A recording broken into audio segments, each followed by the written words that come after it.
સ્વામિનારાયણ. વચનામૃત પંચાળાનું ત્રીજું. મુનિ 52.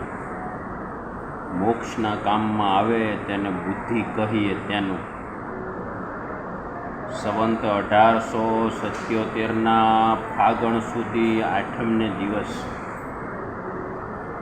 શ્રીજી મહારાજ ગામ પંચાળા મધ્યે ઝીણાભાઈના દરબારમાં ઢોલિયા ઉપર વિરાજમાન હતા અને ધોળો ફેંટો માથે બાંધ્યો હતો અને ધોળો ખેસ પહેર્યો હતો તથા ધોળી પછેડી ઓઢી હતી અને પોતાના મુખારવિંદની આગળ પરમહંસની તથા દેશ દેશના હરિભક્તની સભા ભરાઈને બેઠી હતી. પછી શ્રીજી મહારાજ બોલ્યા, જે સર્વે પરમહંસ માહોમાહી પ્રશ્ન ઉત્તર કરો. ત્યારે મુનિ બાવે બ્રહ્માનંદ સ્વામીને પ્રશ્ન પૂછ્યો, જે આવો સત્સંગનો ને ભગવાનનો યોગ મળ્યો છે ને બીજા વિકાર સર્વે ટળી ગયા છે તથા સત્સંગનો ખપ છે તો પણ માનને ઈર્ષ્યા કેમ રહી જાય છે?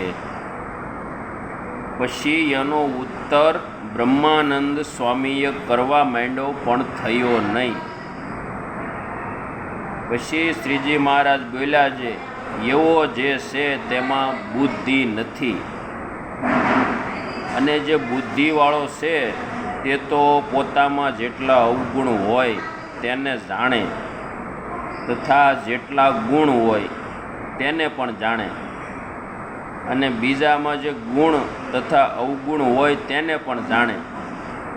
અને જે બુદ્ધિવાળો ન હોય તે તો પોતામાં ગુણ જ જાણે પણ અવગુણ હોય તેને તો જાણે જ નહીં.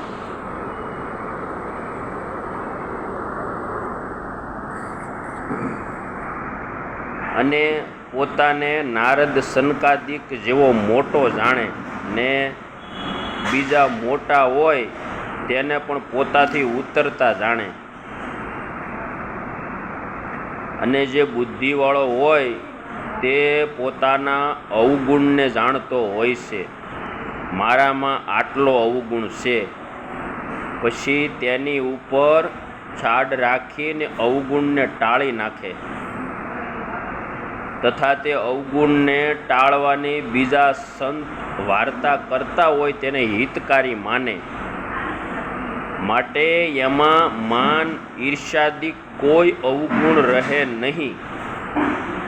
અને કોઈકમાં મોટી બુદ્ધિ જણાતી હોય ને તે જો પોતાના અવગુણને ન વિચારતો હોય તો તેની વ્યવહારિક બુદ્ધિ જાણવી. અને તે બુદ્ધિ ઉપરથી તો બહુ સોજાળી જણાય પણ એને બુદ્ધિવાળો ન કહેવાય. તેને તો અતિ મૂર્ખ જાણવો અને એની એ બુદ્ધિ પોતાના મોક્ષના કામમાં આવે નહીં. ને થોડીક બુદ્ધિ હોય અને જો પોતામાં અવગુણ હોય તેને જાણીને તેને ટાળવાનો ઉપાય કરે તો એની થોડી બુદ્ધિ પણ મોક્ષને ઉપયોગી થાય છે. અને એને જ બુદ્ધિવાળો કહીએ. અને જે પોતામાં તો કોઈ વારે અવગુણ પરઠે નહીં ને ગુણ જ પરઠે તેને મૂર્ખ કહીએ ને પોતામાં અવગુણ પરઠે તેને બુદ્ધિવાળો કહીએ.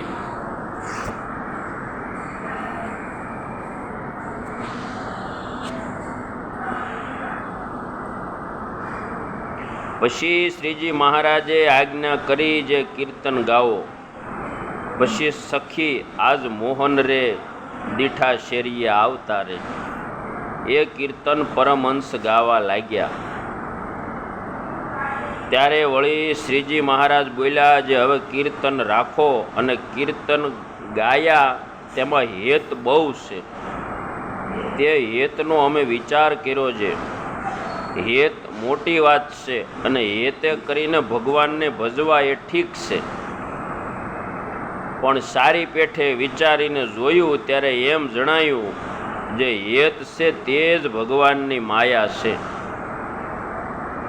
કેમ જે સ્ત્રીઓ પરસ્પર બોલતી હોય, જોતી હોય, સ્પર્શ કરતી હોય તેમાં બીજી રીતનું હેત છે, અને પુરુષ હોય ને પરસ્પર બોલે, જુએ, સ્પર્શ કરે તેમાં પણ બીજી રીતનું હેત. અને જે પુરુષ સ્ત્રીને જોતો હોય ને આલિંગન કરતો હોય, તેની વાર્તા સાંભળતો હોય, તેનો સુગંધ લેતો હોય ને તેની વાર્તા કરતો હોય, તેને વિશે જેવું હેત થાય છે ને તે સ્ત્રીમાં પુરુષનું મન આકર્ષણ થઈ જાય, તેવું પુરુષને પુરુષમાં નથી થતું. તથા સ્ત્રી હોય તે પુરુષને જોતી હોય ઇત્યાદિક પુરુષના સંબંધે કરી ને સ્ત્રીને જેવું પુરુષમાં થાય છે તેવું મન પુરુષમાં સમગ્રપણે ખેંચાઈ જાય છે, તેવું સ્ત્રીને સ્ત્રીમાં નથી થતું. માટે જે થકી જગતનો પ્રવાહ છે ને જે જીવને સંસ્કૃતિ ને બંધનની કરનારી છે, એવી જે ભગવાનની માયા તે જ હેત રૂપે છે. વાલા ભક્તજનો, આ પંચાળાનું 3જું વચનામૃત.